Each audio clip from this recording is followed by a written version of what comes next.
Good morning mga ka-success, at sa video na to ay tuturuan ko nga kayo paano nga ba tayo magpasa na ating referral link sa ating mga prospects, sa ating mga invite para sila na mismo yung mag-encode, mag-register o mag-free sign up dun sa inyong mga referral link. Okay? Para hindi na rin kayo ma-hassle na kakahingi ng mga details sa kanila, okay, para tayo pa ang mag-encode. So, napakasimple lang naman guys no ating system.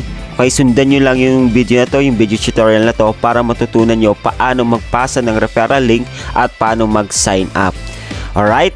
So, ang kailangan lang natin gawin is mag-login tayo sa ating account. And dyan sa ating account, makikita natin dyan yung referral link. Alright? So, ayan yung referral link natin, nasa taas. Okay?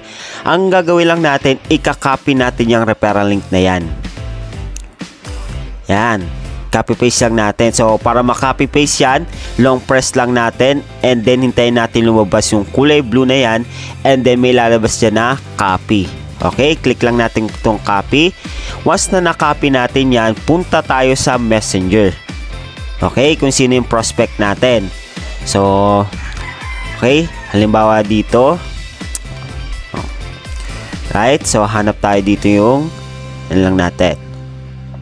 So, para makita nyo guys kung paano magpasa ng referral link. Okay, so halimbawa ito. So, halimbawa ito yung prospect nyo. Okay, so lagay lang natin dyan. Yan, paste lang natin dyan yung referral link natin. Yan. So, once na nasend natin yung referral link, ganyan yung lalabas. Ang gagawin na lang nila, ng prospect natin or ng invite natin, i-click na lang itong link. Okay?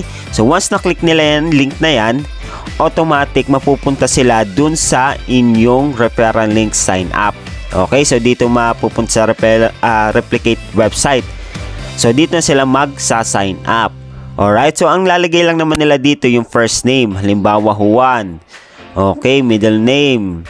Oh, kahit ganyan na lang yung middle name. So, simple na lang. Oh, De La Cruz.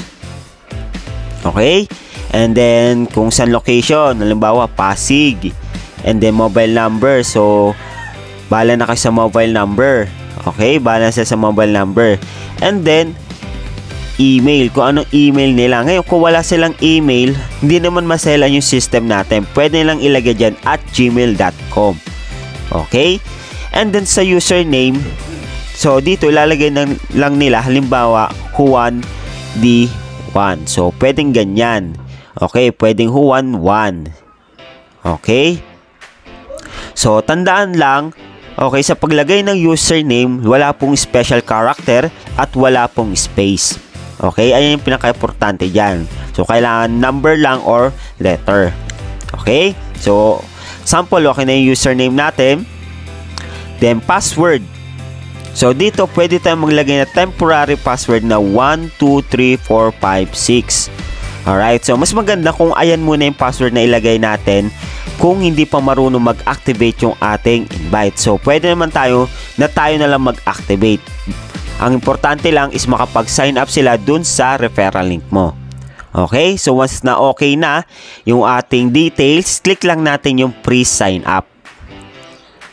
Alright, so makikita nyo dyan, successfully saved. Ngayon, napansin nyo, Juan1 yung ating username. So, ayan naman guys, yung kukunin nyo na username. So, anong gagawin nyo dyan sa username? Ayan na po yung ibibigay nyo sa ating admin or sa akin. Okay? Para mapasahan natin ng e-wallet. So, once napasahan natin ng e-wallet yan, is pwede na silang mag-activate ng kanilang account. Okay? Either pwede sila mag-activate ng account nila or pwede na rin tayo. Basta ang ilalagay na password is 123456 para ma-open natin at ma-activate yung account nila. Alright, so I hope guys na aralin nyo na magpasa ng referral link para malaro nyo yung inyong account. Okay, kasi pag ako nag-encode ng account nyo, automatic yan, direct yan doon sa number 1 nyo. Okay, kasi hindi ko monitor yung ibang account nyo eh. Alright? And then, pwede nyo silang i-direct dun sa 234 na account nyo. So, ang gagawin nyo lang, punta lang kayo dun sa inyong account. Kunyari, ito yung one account nyo. Ayan gagamitin yung referral link. Ngayon, kung gusto nyo pumunta or gamitin yung second account nyo. So, login lang kayo dun sa second account nyo para yung referral link ng second account nyo, dun sila madadirect.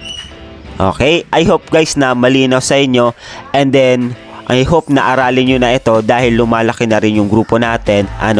So, kailangan natin mag-duplicate para mas mabilis yung process natin at mas mabilis yung ating improvement, and then mabilis yung ating production. Alright? So, yun lang guys. Have a great day everyone.